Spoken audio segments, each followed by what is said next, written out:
Hello friends, welcome to Madurai to Malaysia cooking channel.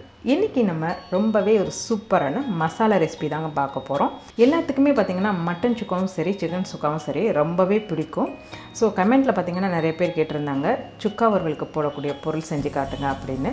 நான் already குழம்பு மசாலாலே சொல்லியிருந்தேன், இதையும் சுக்கா வறுவலுக்கு போட்டுக்கலான்னு. தனிப்பட்டு நிறைய பேர் கேட்டிருந்தாங்க, அதுக்கு மட்டும் யூஸ் பண்ணுற மாதிரி கொஞ்சம் காரமாக. ஸோ அந்த பவுடரை தான் நம்ம இன்றைக்கி பார்க்க போகிறோம். அங்கே வீடியோக்குள்ளே போகலாம். அதுக்கு முன்னாடி கைமணம் மாறாமல் வீட்டிலேயே பக்குவமா செய்யப்பட்ட நம்ம மதுரை டு மலேசியாவோட பிரியாணி மசாலாவை நீங்க வாங்கி பயன்படுத்தணும்னு ஆசைப்பட்டீங்கன்னா கீழே இருக்கிற வாட்ஸ்அப் நம்பருக்கு மெசேஜ் பண்ணுங்க. இல்லைன்னா டிஸ்கிரிப்ஷன்ல கொடுத்துருக்க லிங்கை பயன்படுத்தி வாங்கிக்கோங்க. மேலே தெரியிற லிங்கை கிளிக் பண்ணி நம்ம பிரியாணி மசாலாவோட வீடியோவை பார்த்துக்கலாம்.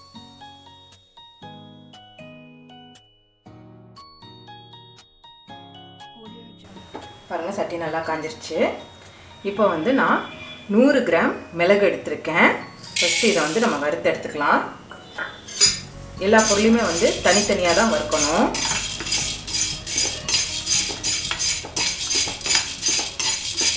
ஒரு 10லேருந்து ஒரு 20 நிமிஷம் வரைக்கும் வறுத்து எடுத்துக்கலாம். அப்போ தான் நம்மளுக்கு பவுடர் பண்ணுறதுக்கு நல்லா கலர் கிடைக்கும்.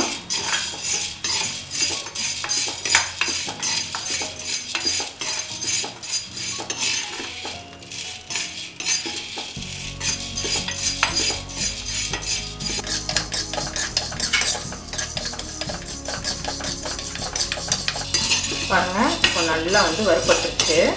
மிளகுல இருக்கிற ஈரப்பதம் எல்லாமே போயிடுச்சு. இப்போ இதை நம்ம ஒரு பிளேட்டுக்கு மாற்றிக்கலாம்.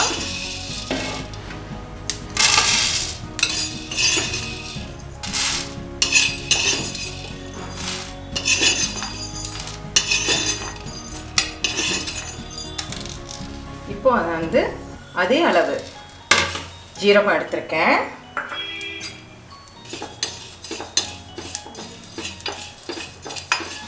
இதையும் நம்ம நல்லா வறுத்து எடுத்துக்கலாம்.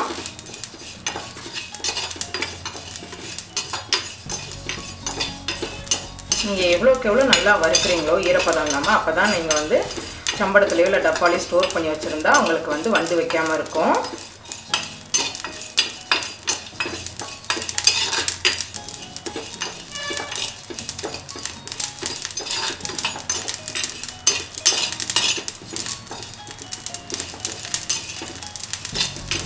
ஜீரகத்தை நல்லா மணம் வர்ற வரைக்கும் வறுத்துக்கலாம்.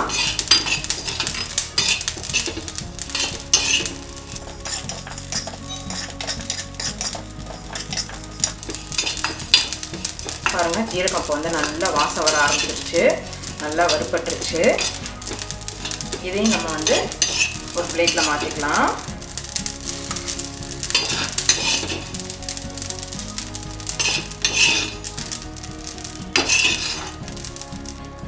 இப்போ நான் அதே அளவு மல்லி எடுத்திருக்கேன். இதையும் நல்லா வாசம் வர்ற வரைக்கும் வறுத்துக்கலாம். நான் இன்றைக்கி பவுடர் அதிகமாக செய்யலை. கிட்டத்தட்ட ஒரு 200-250 கிராம் அளவுக்கு வர அளவுக்கு தான் நான் திங்ஸ் எடுத்திருக்கேன். நீங்கள் அதிகம் வேணுனாலும் எல்லாத்தையுமே நீங்கள் கூட்டை கூட எடுத்துக்கிட்டால் உங்களுக்கு 1/2 கிலோக்கு மேலேயே வரும் பவுட்ரு.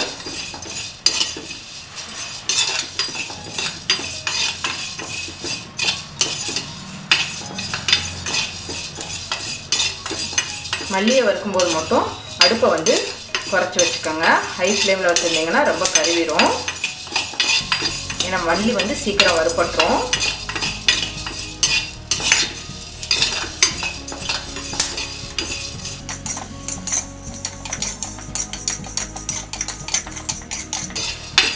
பாருங்கள், இப்போ நல்லா வாசம் வர ஆரம்பிச்சிருச்சு, நல்லா மல்லி வறுப்பட்டுருச்சு. இப்போ இதை எடுத்து நம்ம ஒரு பிளேட்டில் மாற்றிக்கலாம்.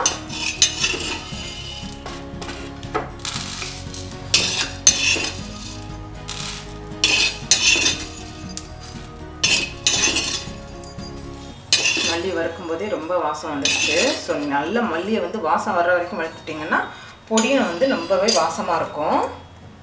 இப்போ நான் ஒரு 25 கிராம் சோம்பு எடுத்திருக்கேன்.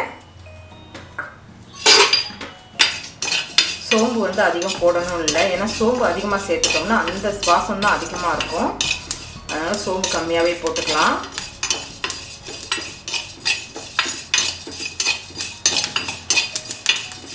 இதையுமே வந்து நல்லா வாசம் வர்ற வரைக்கும் வறுத்துக்கோங்க.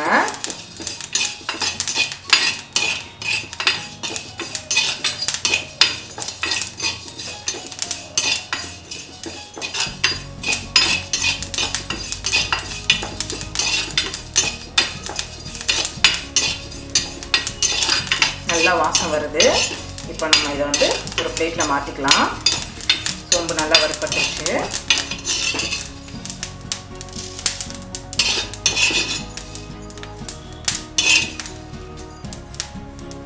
இப்போ நான் வந்து 25 கிராம் பட்டை எடுத்துருக்கேன். இதையும் வந்து நல்லா வறுத்துக்கலாம்.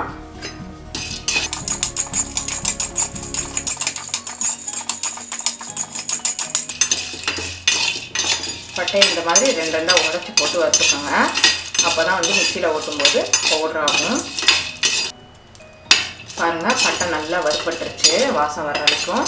இதையும் நம்ம வந்து ஒரு பிளேட்டில் மாற்றிக்கலாம்.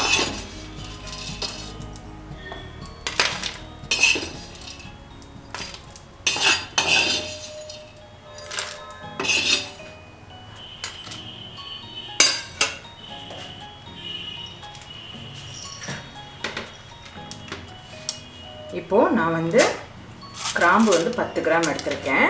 அன்னாசி பூவும் அதே 10 கிராம் தான் எடுத்திருக்கேன். ஏலக்காய் பார்த்திங்கன்னா ஒரு 4 ஏலக்காய் எடுத்திருக்கேன். அவ்வளோதான். இதை வந்து நம்ம மொத்தமாகவே போட்டு வறுத்துக்கலாம். ஏன்னா கொஞ்சமாக தான் இருக்கிறது, நம்ம தனித்தனியாக வறுக்கணும்னு அவசியம் இல்லை.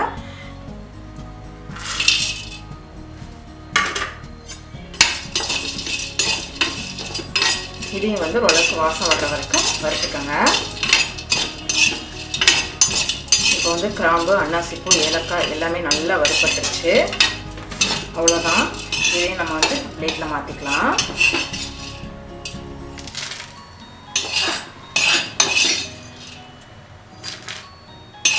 பாருங்கள், நம்ம வந்து எல்லா பொருளையுமே வந்து நல்லா வறுத்து எடுத்துட்டோம். இதையெல்லாம் வந்து நல்லா ஆற விட்டதுக்கப்புறம் நம்ம வந்து இதை பவுடர் பண்ணிக்கலாம். நான் இன்றைக்கி வந்து பெரிய மிஷின்லலாம் அரைக்க கிடையாது. ஏன்னா நான் வந்து பொருள் எல்லாமே கம்மியாக தான் எடுத்திருக்கேன். அதனால் நான் வீட்டில் இருக்க மிக்சியில் தான் அரைக்க போகிறேன். ஸோ நான் உங்களுக்கு வந்து பவுடர் பண்ணிவிட்டு நான் இதை காட்டுறேன். அவ்வளோதான் ஃப்ரெண்ட்ஸ், ரொம்பவே குயிக்காக செய்யக்கூடிய மட்டன் சுக்கா பொடி ரெடி ஆயிடுச்சு. இதை நீங்கள் வந்து மட்டனுக்கும் சிக்கனுக்கும் தாராளமாக யூஸ் பண்ணிக்கலாம். ரொம்ப சுவையாக இருக்கும். அடுத்து நான் உங்களை ஒரு சூப்பரான ரெசிபியில் சந்திக்கிறேன். லைக் பண்ணுங்க, ஷேர் பண்ணுங்க, சப்ஸ்கிரைப் பண்ணுங்க, பெல் ஐகான் கிளிக் பண்ணுங்க. எங்க அம்மா சமையல வீட்டுல நீங்களும் செஞ்சு பாருங்க. எங்களுக்கு கமெண்ட் பண்ணுங்க. பாய். Thank you.